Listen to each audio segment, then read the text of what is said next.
My name's Rebecca. We now are at 9. We're going to give a couple more minutes for people to shuffle in. So you're going to have to listen to my belabored introduction. It's a little complicated. My name's Rebecca Johnson. I'm an attorney with Legal Aid of Western Michigan. So I'm kind of the odd duck in the room, pun fully intended. So I used to work with NCRC back in 2017, and I was the organizer kind of in charge of the Oregon Summit back then. I don't know if any of you were able to attend that. Yes, no, maybe? Okay, no show of hands. So I used to work for NCRC, also known as the National Community Reinvestment Coalition. They're located in DC. Life happened, as all of you know, within the last few years. So I moved back home to Michigan, where I'm an attorney with Legal Aid. So today we'll go over the Community Reinvestment Act 101. If you want to come in, you're welcome. And this is where we're going to go over the basics to familiarize yourself with the Community Reinvestment Act if you don't already know, and kind of get you up to speed on how to engage with it lately. 102 is this afternoon, where we go into a further deep dive how to engage with the Community Reinvestment Act. So if I see you then, I look forward to it. So we will get started. Can we go to the next slide? Oh, we're good. All right, so how many of you here know what the Community Reinvestment Act is? Show of hands. All right, a couple of new people. Well, the Community Reinvestment Act relates back to banks, as I'm sure a lot of you figured out from the other workshops going on today. And a bank should be a good community anchor and can help support in a good community, much like other public institutions do, such as the public library, local schools, and local hospitals. And the interesting thing is banks have an obligation to produce a public benefit. Next slide. How many of you are familiar with redlining? Okay. Well, brief history. Redlining is where we see these maps are created from. This is a map of Denver. If you would like a map of Oregon, NCRC's website will have plenty of the entire state and will also focus on Portland. But if a lot of you are already community organizations, you'll know, you can probably take a guess at what communities were given home loans, what communities were denied home loans, and what communities were kind of in the middle. So we see that red was the areas where no home loans were going to be given and no small business loans. Yellow was a little iffier, blue, maybe, and then green, which are predominantly the areas of wealth, and normally white areas were allowed to have loans. And banks had these maps within their offices to understand how to engage with communities. Next slide. And so we still see an ongoing impact of redlining. I'm going to ask you if you guys are seeing this, and I'll tell you how my community of Kalamazoo is seeing it. So I'll give you a brief synopsis of Kalamazoo, Michigan. It is a real place. It's a very fun name. But we see that North Kalamazoo, which is just north of Michigan Avenue, is still considered the Black community. And you can see that it's underserved, undervalued. There's one grocery store for the entire north side, and it's very close to that line. The homes are usually in disrepair and predominantly owned by people of color, and still owned by people of color to an extent. As an attorney with Legal Aid, I see a lot of title issues. So we'll see title issues dating back, where it then becomes my job to clear that title. And that's a problem when you're trying to inherit wealth and keep wealth in a community, where in a neighborhood known as Winchell, which is predominantly white, we see a lot of wealth, a lot of home loans. My two friends who are also attorneys just bought a home there, and there were no issues. So it's an example of redlining in my own community that I still see 30 plus years later. And that's an issue. I have a feeling Portland is doing the same. Maybe, getting a hard read. Okay. And so we'll see that redlining is still being addressed by the government today, 2021. Justice Department said they're going to continue to combat this practice. We've seen the Supreme Court address the issue in a positive light. And if you want to understand further legacy of redlining and its connection to health outcomes and other concerns. NCRC has other reports as well. Next slide. So when we look at the Community Reinvestment Act, which I'm going to shorten to CRA, it was among a series of legislation known as the Civil Rights Legislation and Package.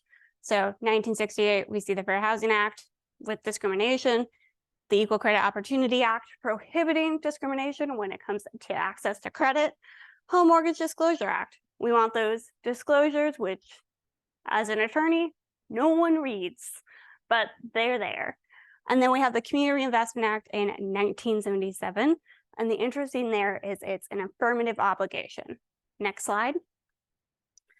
So an affirmative obligation is kind of an odd thing to exist in the law itself because it requires someone to act. It's not saying you can't do something, like you can't discriminate with fair housing or equal credit opportunity. This is saying banks must do something. So you're going to hear this a couple of times. Sorry to be a broken record, but we want to talk about the fact that banks need to address the convenience of needs of the communities in which they are chartered to do business. I'm going to say this a lot. They have to address the needs and convenience of the communities where they're chartered to do business. That's an affirmative obligation. I would love more laws to work like this because they must do something. And it's not just credit services or just deposit services, it's both. I talk fast. Any questions so far? Seeing none, next slide. And if you do have a question, feel free to raise your hand. I'd love to have a conversation. And again, I'm going to be a broken record. This is such a unique feature because the banks must act. And we're going to address, yes.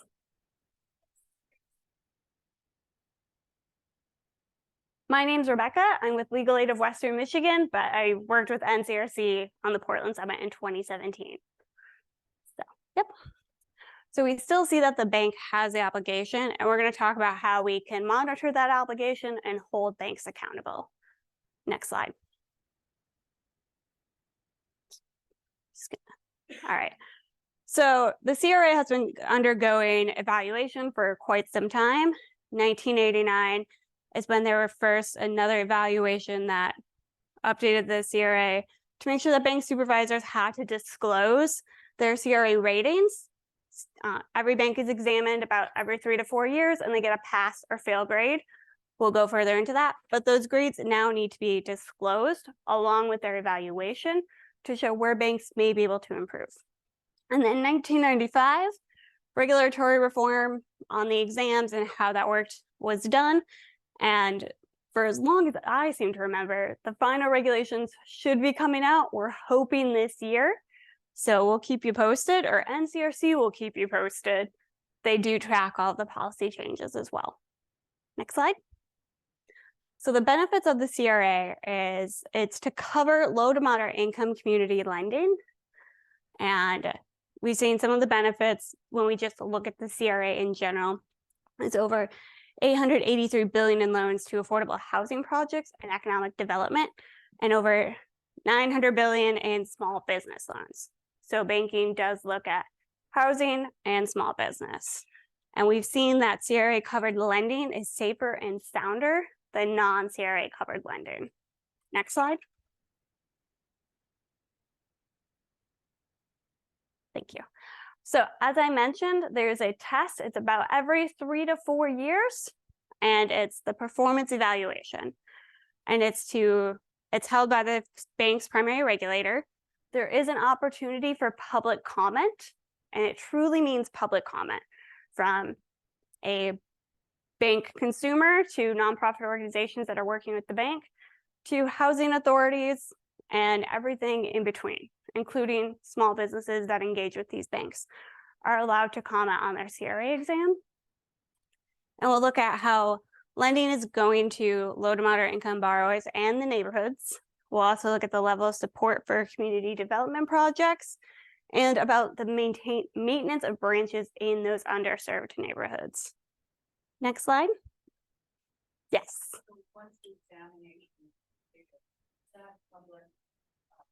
Is that public knowledge? Yes. How are they rating? Yep. So the CRA exam, which we'll go a little further into, a couple more clicks, please. Okay. We're good. But there will be a slide that'll detail how the grading scale is.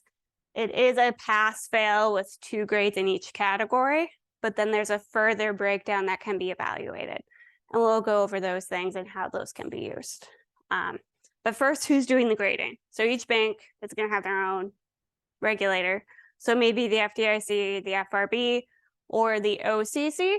You can figure out who they are next slide. Hopefully. No, we'll figure out how to determine the regulator in a moment. But to go back to your question with the regulators, it is a pass-fail test, and it's outstanding, satisfactory, fail, needs to improve, and substantial non-compliance. And there is a breakdown on how that works. So they may pass in certain areas and then fail others. And that's something to really look into. And these CRA grades will be posted and published. Going to NCRC, they provide this information pretty regularly and pretty easily. So that's always nice to get those updates instead of having to have someone on your team get those updates and give them one more thing to do. Next slide. So when we look at the performance evaluation, there's component tests. So 50% is lending.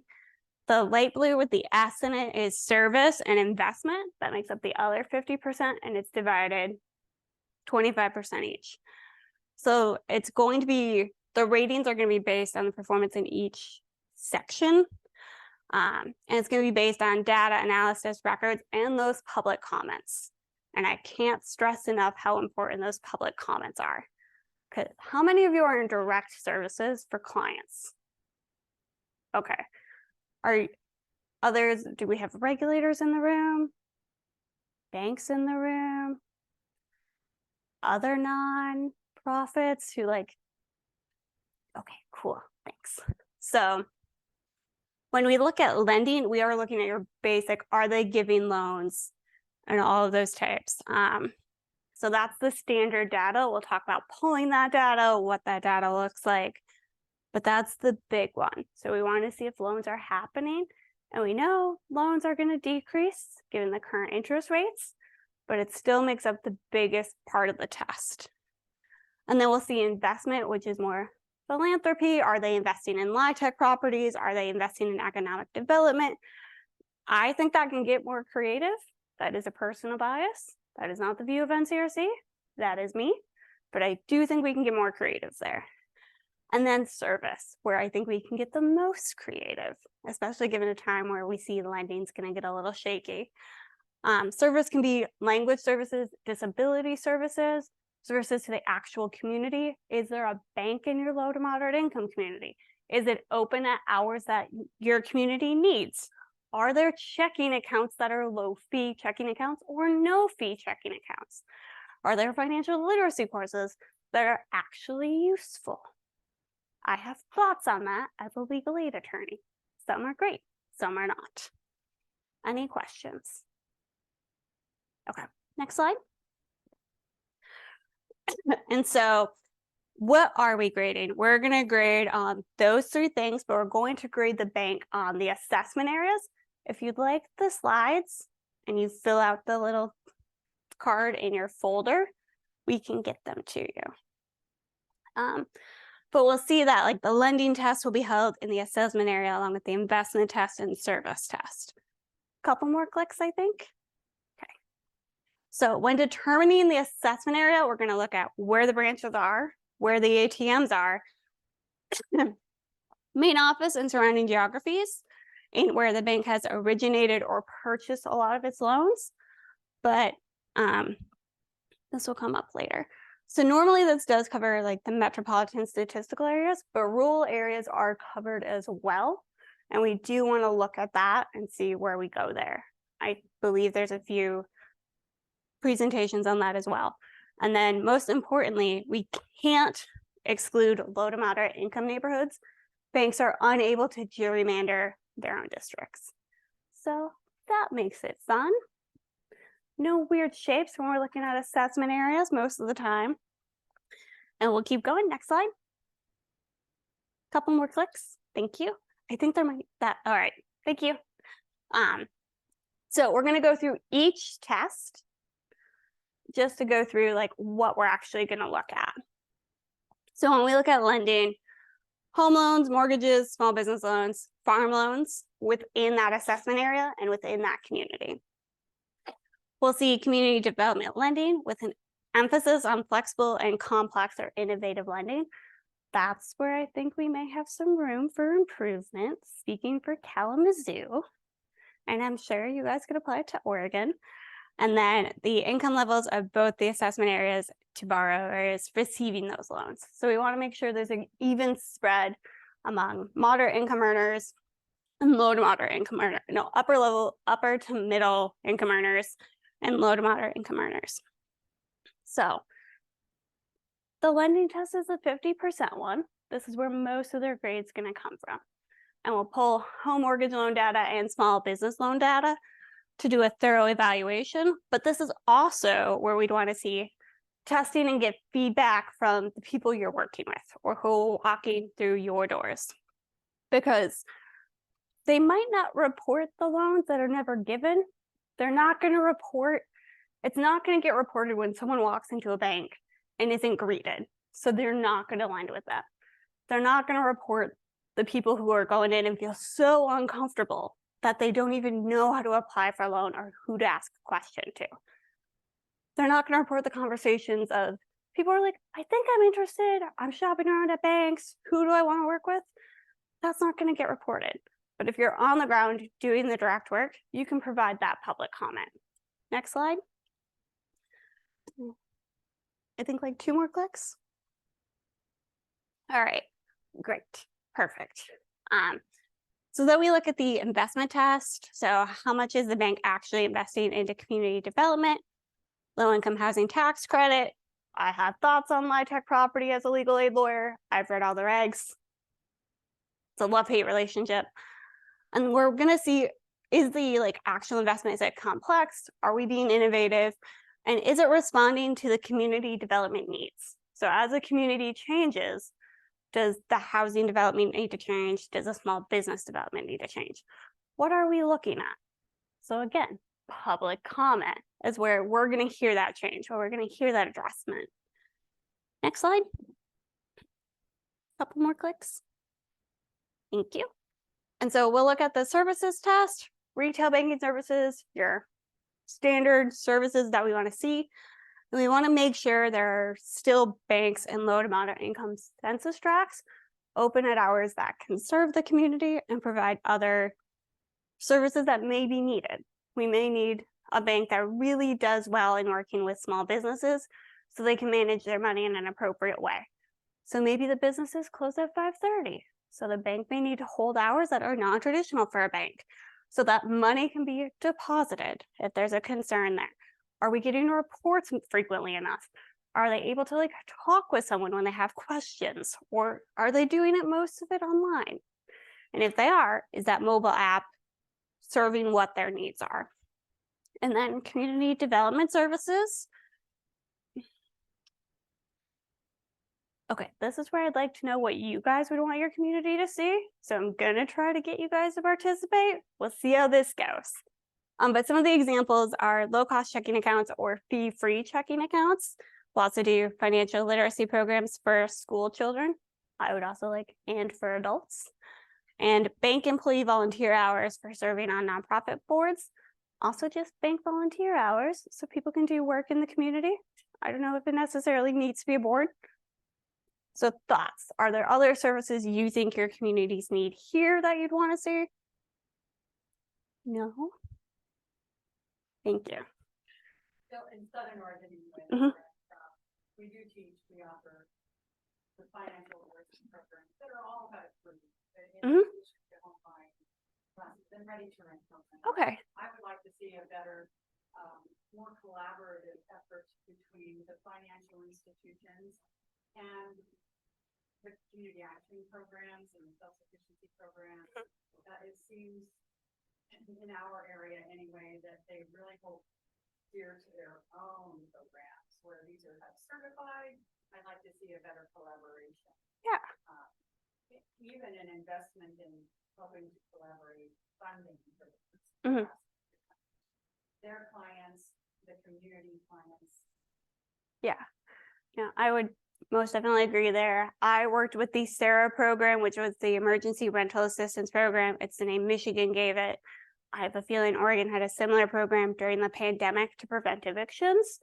We saw some of our community organizations were able to provide full wraparound services to track people for at least a year to help them get back financially on board, to deal with the struggle of the pandemic hit, someone lost their job, how do we make the bills hit, what are we doing, where do we need to cut, where can we spend, what's going on. And we were able to see those people become really successful and survive the pandemic and did not have to come back to legal aid, which I'm an attorney. I do not like repeat clients. I do not want repeat clients. And we also saw people be able to get out of poverty, which was really great. So I'd love to see more funding into those types of services, working with the experts on the ground who know how to deal with the trauma of poverty and living in a low water income community, where I don't want to put that obligation on the banks because they don't know how to do that, which is fair. I'm not asking them to. But by investing and providing services to the organizations that are on the ground, I think that's a really innovative way to show to the regulators, hey, we're doing the work we say we want to do. So let's continue to do that.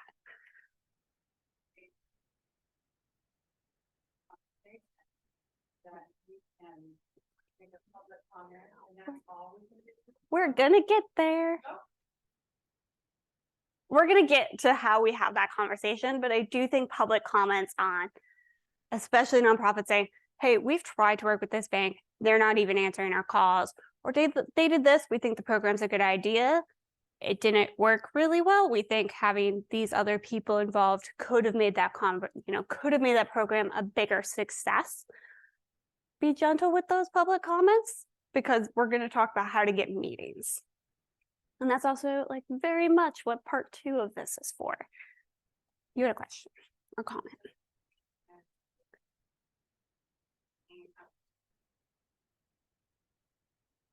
Mm-hmm. Yeah.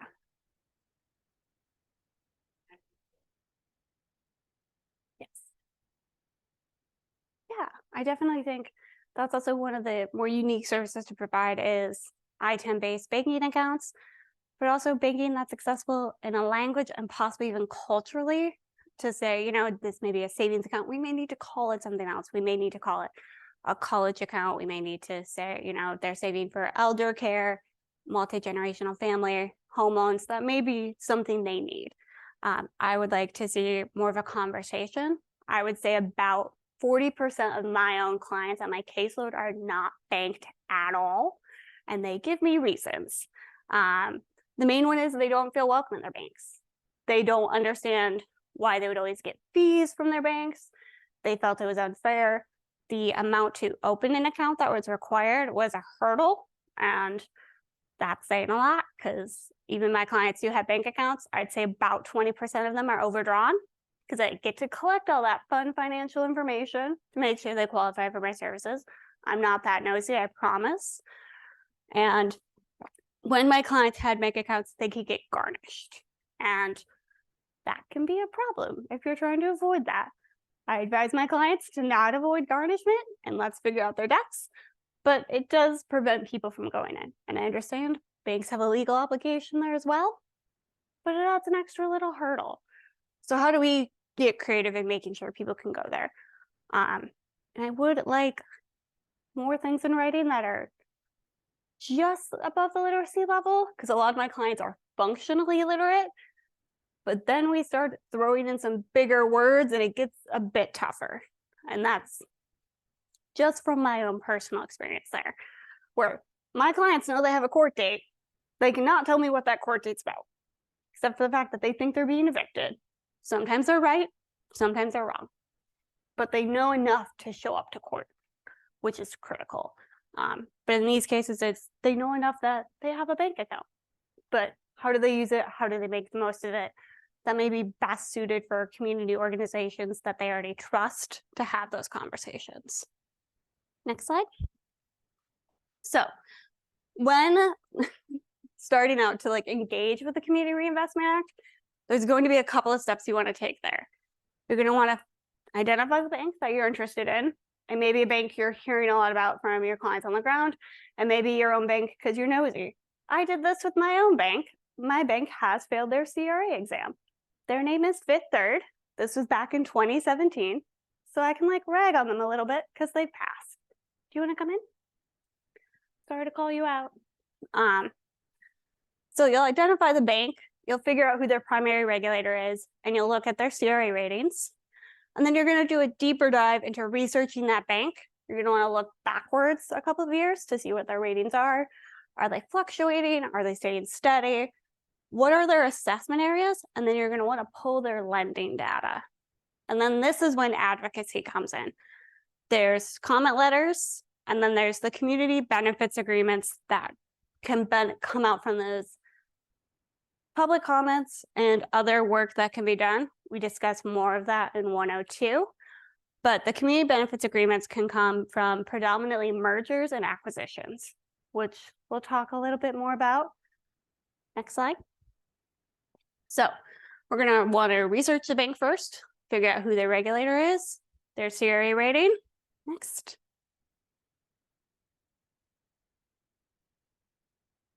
And I'll make sure people get these slides. It may take me a minute, but I will make sure you do. So there's a lot of tools you can use. It's going to be regulator dominated, but you can look at their past ratings and the actual performance evaluations, which we saw a mini sample of later, where it's broken down by the 3 components of the test. Next. And so for those of you who are more visual, like myself, just a sample of the FDIC website, U.S. National Bank, you'll find out their regulator is the OCC, and you'll see some other important information there. And you'll see their past ratings below, which makes it nice and convenient when you need to get the history at a glance. Next slide. And so bigger blowout of their actual ratings. We see outstanding and satisfactory. So they've been passing, but clearly 2012 was a rougher year. And that's okay, but it's going. What community engagement do they need to get back to outstanding? So that may be the thing if they go, oh, well, we didn't get as many housing counselor calls this year. We did get rid of our Spanish pamphlets. Maybe that's why we went down a little bit. So even if it's just satisfactory, doesn't mean that there's not room for improvement. Next slide. So here's the actual services test rating. So US Bank, they did outstanding in all 3, but this can vary pretty drastically. And that's going to change, and you are going to want to see where those things sit, because you may just be having a conversation about the investment test. You may just be having a conversation about the lending test.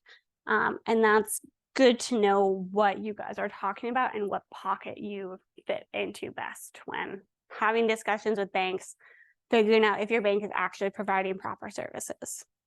Next slide. And so the tests do go to each assessment area. And so you will get a breakdown by assessment area as well. And this gets more interesting when you know certain cities have certain makeups or populations. And that's where you can see this start to shift a little more. So I'd say contact NCRC so you can pull data for your assessment areas and the areas you work in. And that can be provided to you. There's also an Oregon Reinvestment Coalition. Cards are in your folders. Please fill those out if you want to have conversations with them and hopefully me. I want to get back involved. That's my sales pitch. All right, so I know I've thrown low to moderate income LMI around a little bit. Are we familiar with that phrase? Yes, no, maybe? Okay, I'm seeing a little bit, but we'll make sure I know how to explain it regardless. Because the CRA may define it differently than as we all understand it, but it's defined by the U.S. Census Bureau. And so we'll see if they're 80% under the area median income, which it's really fun to find out what your area median income is, and you are making under it as an attorney. Thanks, legal aid. So that's always interesting to know. It's a good way to figure out where communities are and possibly where low to moderate income communities have been pushed out to. And we'll look at it by census tract. So again, no funny shapes. Next slide. And then we'll look at how the regulators are evaluating the banks and the grades. Next.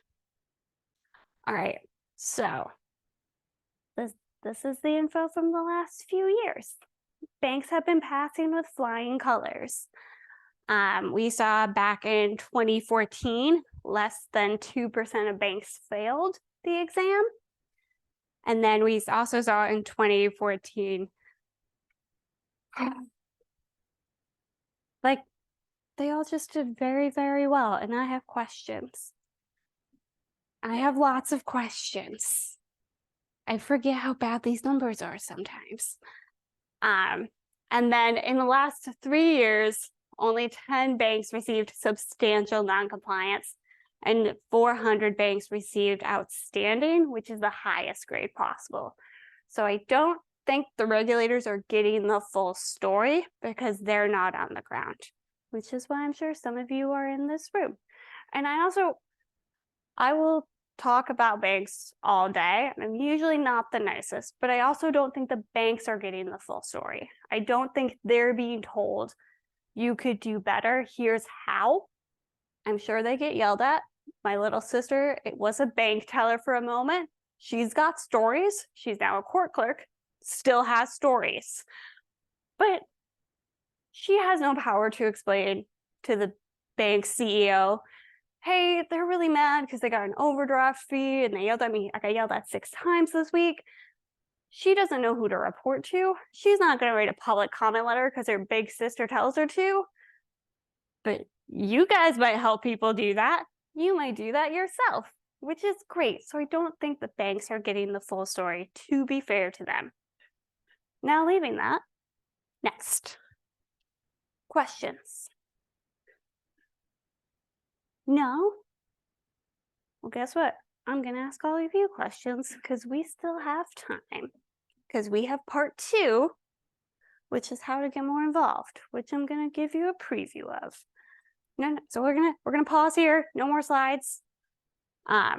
So when you're doing those public comments, you're going to want to do it when the CRA exam is happening because you want to give the input for the grade. So that's really important. The announcement those are happening, you have about a 30-day window to comment. So you're going to want to keep regulating the banks that you want to possibly engage with, or sign up to be a part of the Oregon Reinvestment Coalition so that they can send you that note and you can be engaged much more easily and not have to give someone a new job. And then there are other times when comments are needed, which is with mergers and acquisitions. So I know I'm too new to the area. Bank of the West is no more, right? Okay, so Bank of the West was purchased by the Bank of Montreal. And then when the Bank of Montreal wanted to purchase Bank of the West, they have to provide all this information to the regulator. Bank of the West has to provide all their information to the regulator. And then they have to explain how Bank of Montreal is going to continue to do the work of Bank of the West and or improve on that work. But hypothetically, let's say Bank of the West has a really great program for English as a second language speakers. They're good at it.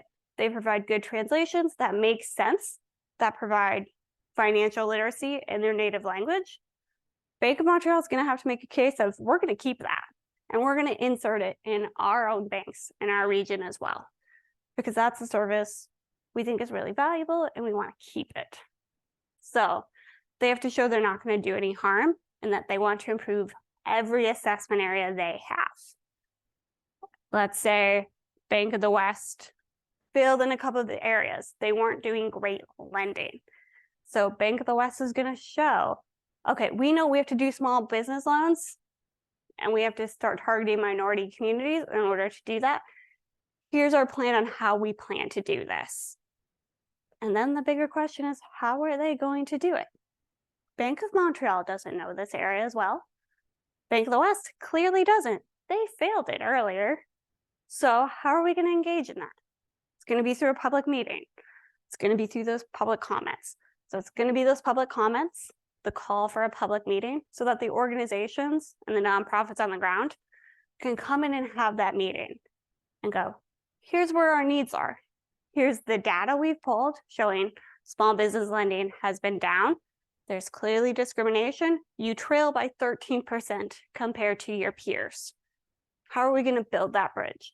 Are you going to invest in small business lending within the bank itself so that you have more loan officers? Are you going to train all of your loan officers to be competent with English as a second language speakers?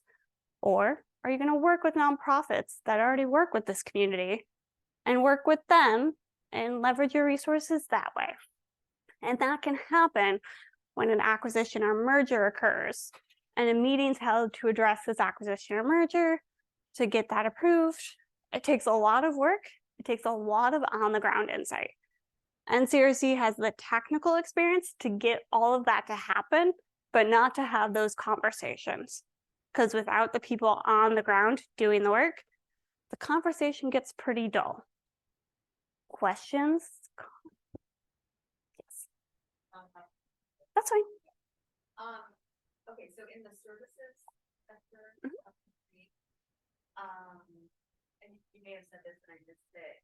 So when you're looking at like types of accounts and how LMI populations are receiving accounts, are they looking at like the portfolio of options available and that being scored, or are they looking at the utilization in low and moderate income communities of those products and how they perform? So they're not gonna, the CRA exam doesn't look into account types offered to my knowledge, but that could be a really good public comment and service provided, and also a good discussion to have, you know, with your communities. Are other banks offering different accounts? Because we do prefer to compare lenders to lenders.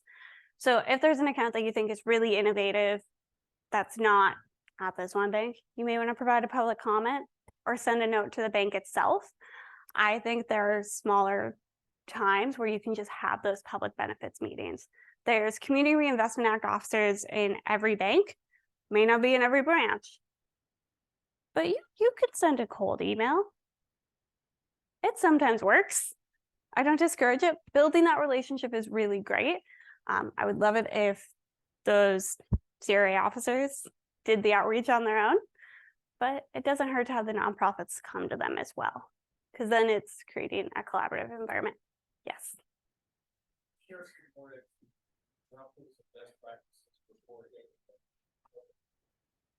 I'm going to direct you to the National Community Reinvestment Coalition and the Oregon Reinvestment Coalition, because they've been having those meetings more recently. I've been dropped in as a CRA expert of sorts, and I'm going to tell you, I don't know everything. But in coordinating that meeting, you're going to want to work with the coalition and to make sure you have the data and are fully prepared for that. To, you know, you have your research, you can work off those numbers, and you really understand what's going on with the bank. So being forewarned and forearmed with all of that research and data is really useful in that sense. Okay. Yes. Mm-hmm. That was my hypothetical. Yes. So I still think because the Bank of Montreal is still doing business in America, they're still regulated under the Community Reinvestment Act. So just pulling back from my knowledge of what Bank of the West was doing back in 2017, I knew there were some concerns. And I'm going to say Canadians are nice. I'm from the Midwest. That stereotype rings true. They would need to possibly do some fixes there. You in the yellow still?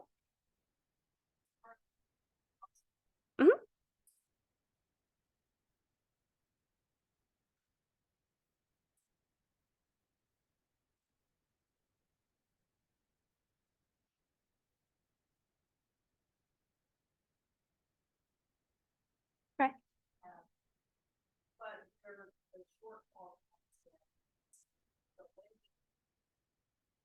way the conversation on the CRA side. Mhm. How are these conversations coming together? Because we don't feel that. And I think, so the organizer in me tells me you want both of them in the room. When you're setting up the meeting, if you know you're talking with the lending team, going, hey, can you invite your CRA officer so they can be there?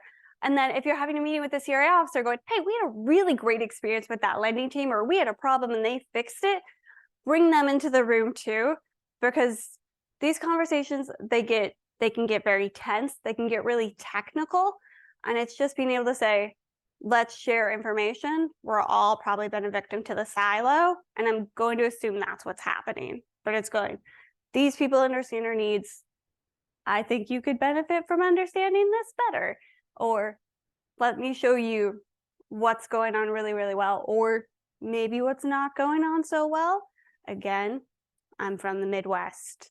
I believe in that really weird level of niceness, and it tends to work. If I've gotten landlords to stop yelling at their tenants, I think it can work for banks. Questions, thoughts? I'm just going to bug you more with questions then. So what types of nonprofits are we in this room? Can I start here? Housing authority. Okay. Habitat. Okay.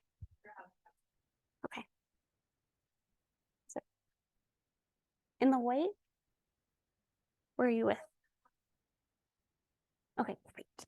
Table behind, I'm just going to do this all of you.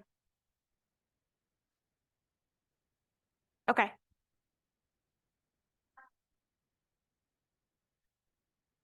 Okay. We'll go middle, then keep going. Okay.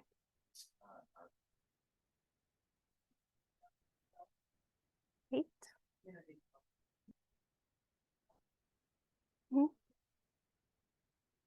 And table behind, gentleman in the black collared shirt. Sorry to call you out. Okay. Okay.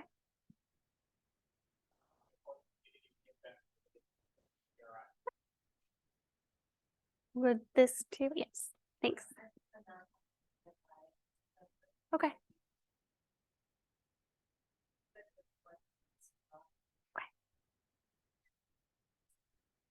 Great. Welcome. Thank you for being nice. And see, this is why you come to these meetings.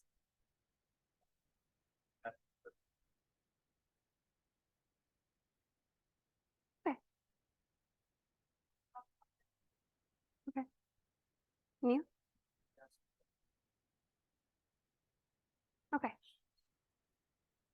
This table, wherever you want to start. No, yeah. Oh, sorry, the Richmond Group, it's not a nonprofit. Okay. Okay. Central City Concern, we're a nonprofit, affordable housing, employment, and medical services. Okay. Great. Okay. Okay. All right. Well, thank you for humoring me and giving my voice or ask. Are we seeing the banks being involved in the community? Are we surprised they have this obligation? It sounds like Wells Fargo's doing pretty good. We just got some good news there. I know there's been some recent mergers and acquisitions, so there should be more conversation around the CRA as well. Yes.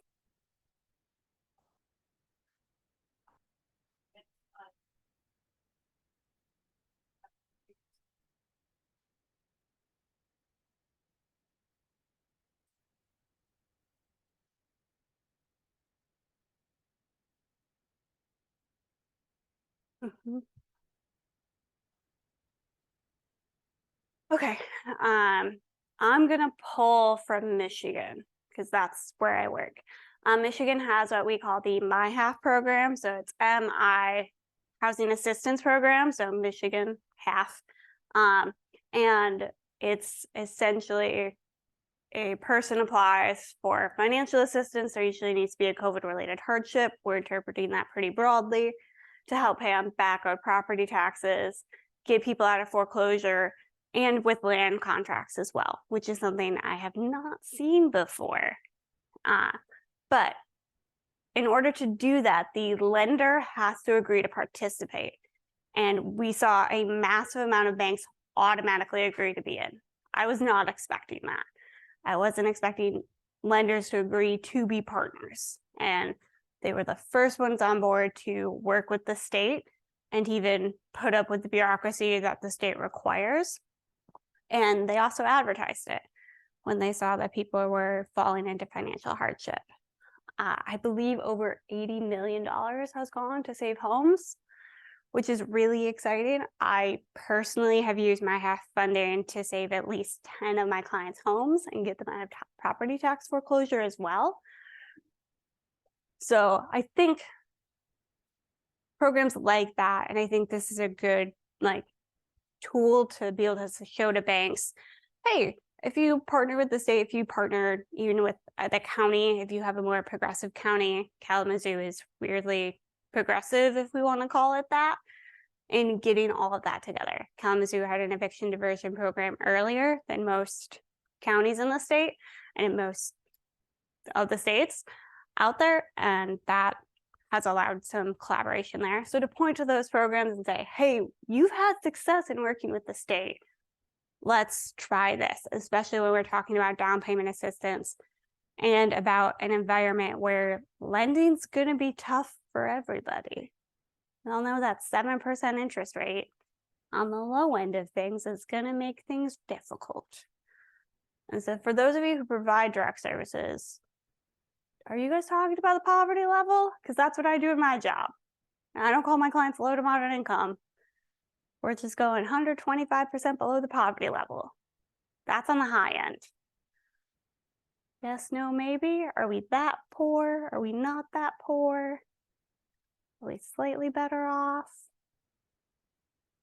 Hearing nothing, I'm going to assume both, or none of you have to look at everyone's finances, which I'm glad you don't. I hope you don't.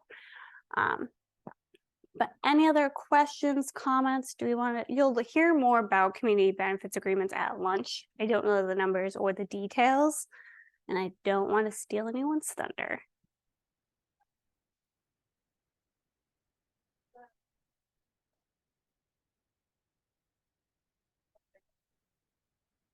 Yes. Because credit unions aren't regulated under the CRA. And I think if a CRA test is getting full community engagement and public comment and the data is being involved and there's a coalition on the ground, I think it's much more fruitful. I don't think the actual grading system is great because it's pass fail, but the public comments I think are where a lot of that conversation can happen. Getting access to that home lending data on small business loan data is really useful.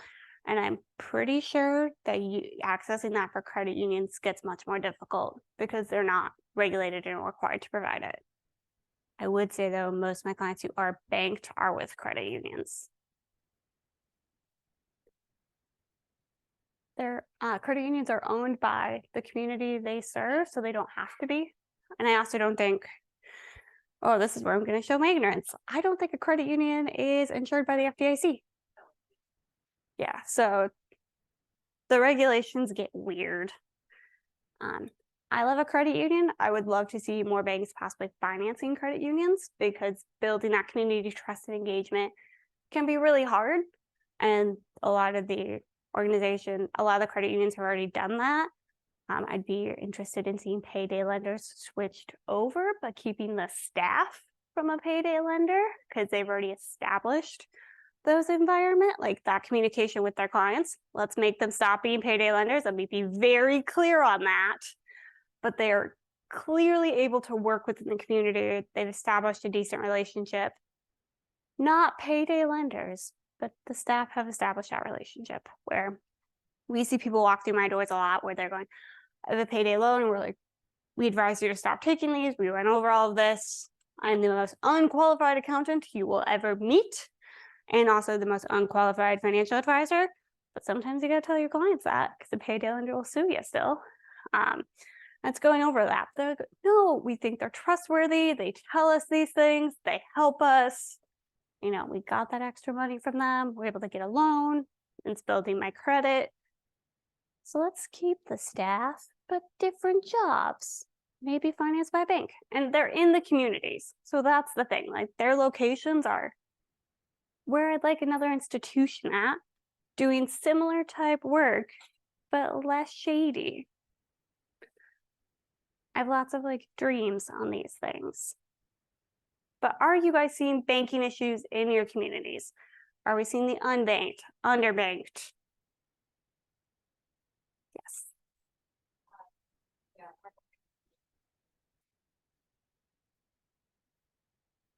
Get a lot of people saying fairly negative.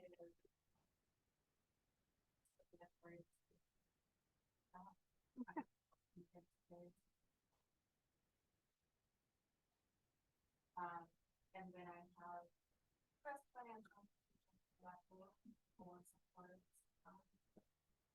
on the body. Mhm. It's generally I'll let something go. Yeah. Okay.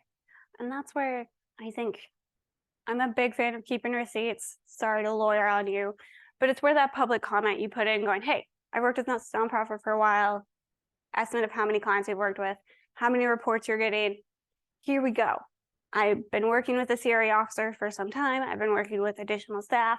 I'm not seeing anything. I haven't seen language services change. I haven't seen any improvement. So whatever HR training they had clearly didn't do anything. You reasonably gave it 30 days for people to maybe change, but nothing's happened. I send those emails fairly frequently about repairs, slightly different, but it's having those public comments to make sure that conversation is then recorded. And then when that public benefits meeting happens, it's going, hey, this has been a long time problem and you've given it a lot of lip service, but where do we go from here? And then, you know, holding them accountable to that community benefits agreement. I love the idea of diversity training, all of that, but we want to see actual positive change. Other questions, concerns? I feel like that might be a great idea because it seems like the banks are doing pretty well. Mhm. So it seems like a national conversation about, fees, editorial, so I'm wondering, how do we get to the, we've kind of adjusted a little bit, but I think to work with clients and might be the things that people work hard. It's all that stuff. I'm trying to understand where, public finance sounds like really great, but Yes. like our clients, Yeah. There's trying to figure out. Yeah. Well, the banks were doing good, but they're actually not. Yeah. So, Yep. So that goes back to I don't think the banks are getting the full picture from the communities they work in, but I also don't think legislatures are, and those up high, they understand, oh no, these lending practices are almost predatory. We're seeing these interest rates go. We're seeing what impacts it's having on low to moderate income communities and even the supposed middle class that we claim still exists. We're seeing those things up high, but no one's reporting them to the banks. And we're not seeing them reflected in the community reinvestment exam. We're not seeing senators and representatives get those calls. And I know asking a client to call a senator is a lot. Sometimes they will though, and then you get a call from the senator's office. So it does work. I got someone's disability money that way. It worked very well. So it's telling them to be engaged, but is it also a point where maybe in your organization, it's keeping track of that. So when that public comment letter comes through, you can send that over, or you're having to talk with the Community Reinvestment Act officer in that space and going, hey, here's all of this data, or sending it to the lending team of the banks and financial agencies you work with to go, we can't make these numbers work. What conversation do we need to have so you get these consumers to allow us to make these numbers work? And getting creative and innovative in that sense. I wish I had a better answer, but at least on the ground we're having this conversation, and then on the federal level we are as well, but we still need to see that change.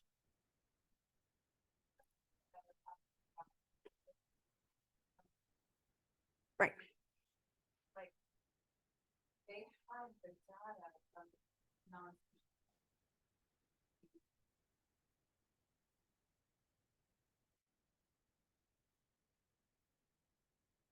Yeah. So they're not required to look at how this. Not yet, but I do believe that's been in some of the pushes that NCRC has made for policy changes and those new regulations. Again, these regulations and updates there have been going on for a while. So I'm waiting to see what that shows, because I do think that would provide a better reflection to the bank itself on, are their services actually reeling in what they need, especially given an environment that is going to be hostile to lending. We may need to see services and investment beefed up because we know lending's going to go down. I was at a foreclosure meeting where that's all we talked about. So the organizations haven't prepared for it. We're ready. I'm not excited. I'm gonna have to read so much TILA. All right, I may have given you 3 minutes back to your day, unless you have questions or comments. Session 2 is going to go more thoroughly into the community benefits agreement, how to have those. So I'd love to see you back here, but also these will be available online as well if you have to go attend another cool workshop. So I'm going to go let everyone get coffee. And you don't have to leave. I'll still be here.